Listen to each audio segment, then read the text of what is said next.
నేను ఇంకొక మాట అడుగుతున్నా, బాధగా అడుగుతున్నా బ్రదర్. మొన్నటి ఎపిసోడ్ చూసిన తర్వాత ఈ రాష్ట్రంలో ఎవరన్నా షికాయత్ చేయడానికి ముందుకు వస్తారా బాలికలు? అంటే ఎవడైనా అవతలోడు పలుకుబడినోడైతే వాడిని పట్టుకోలేము, ప్రభుత్వాలు కలిసిపోతాయి. వల్ల నేను మా నాయకుడు ఆర్ఎస్ ప్రవీణ్ కుమార్ గారికి నేను హృదయపూర్వకంగా అభినందనలు చెప్తా ఉన్నాను. మా పార్టీ జనరల్ సెక్రటరీ, మాజీ ఐపీఎస్, అద్భుతంగా పోరాటం చేసిండు ఆయన. సెక్షన్లతో సహా ఏది ఎప్పుడు ఏంటి ఎట్లా పెట్టాలి మీడియాను ఎప్పటికప్పుడు అప్రమత్తం చేస్తూ ప్రజలకు చెబుతూ మా పార్టీ తరపున ఆ బాలికకు న్యాయం జరగాలని పోరాడింది మా ఆర్ఎస్ ప్రవీణ్ కుమార్ గారు. నేను ఆయనను కూడా పట్టుకొని మాట్లాడతాడు. ఆర్ఎస్ ప్రవీణ్ జడ్జా?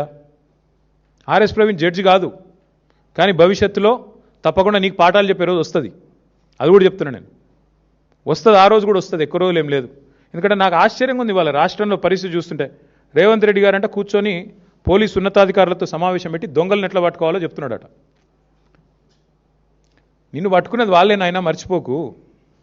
దొంగలను ఎట్లా పట్టుకోవాలో పోలీసులకు బాగా తెలుసు. నీలాంటి దొంగల దగ్గర నేర్చుకోవాల్సిన అవసరం లేదు.